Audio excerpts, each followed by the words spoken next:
Hello everyone, welcome to Mampi Rasoi. আজকে বন্ধুরা নোটে শাকের ভাজা বানাবো। এই ভাজাটি এইভাবে বানালে দুর্দান্ত স্বাদের হয় এবং গরম ভাতের সাথে অনেক মজা লাগে। এই রেসিপিটি আশা করছি তোমাদের ভালো লাগবে। ভিডিওটি না টেনে সম্পূর্ণ দেখতে থাকো। কি কি উপকরণ দিয়ে এই রেসিপিটি আমি বানাই।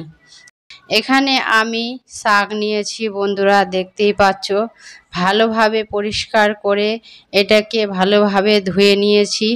ভালোভাবে 3-4টা ধুয়ে রেখেছি আমি, দেখতেই পাচ্ছ।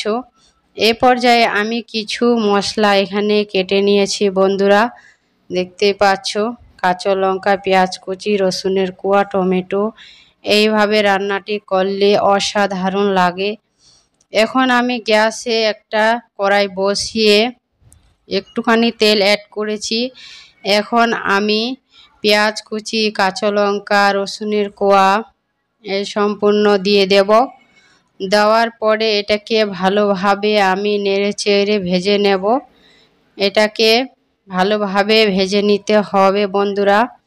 এখানে আমার দেখতেই পাচ্ছ নেড়ে চেড়ে সব করে ভালোভাবে ভেজে নিয়েছি। এই পর্যায়ে আমি শাকটা দিয়ে দিয়েছি। এইভাবে রান্নাটি করলে ছোট বড় সবার পছন্দ লাগবে বন্ধুরা। আমাদের শরীরের পক্ষে শাক খুবই উপকার এবং পেটেরও অনেক উপকার শাক। এইভাবে শাক ভাজা করলে অনেক মজা লাগে। এখন আমি স্বাদ মতো নুন দিয়ে দিয়েছি।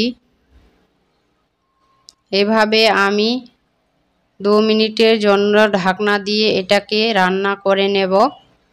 এইভাবে আমি ঢাকনাটা তুলে আবারও উল্টে পাল্টে ভালোভাবে রান্নাটা করে নিচ্ছি।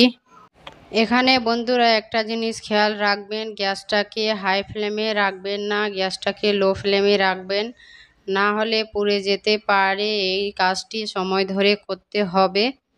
এখানে আমি ঢাকনা দিয়ে আবারও ভালোভাবে 5 মিনিটের মতো ঢাকনা দিয়ে এটাকে সিদ্ধ করে নেব। এইভাবে আমার সিদ্ধ করা হয়ে গেছে। শাকটা অনেক সুন্দর সিদ্ধ হয়েছে।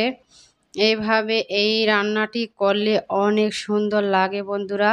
এখন আমি দেখব এই শাকটি ভালোভাবে সিদ্ধ হয়েছে কি না। দেখতেই পাচ্ছি এভাবে শাকটি সিদ্ধ হয়ে গেছে, অনেক ভালো সিদ্ধ হয়েছে।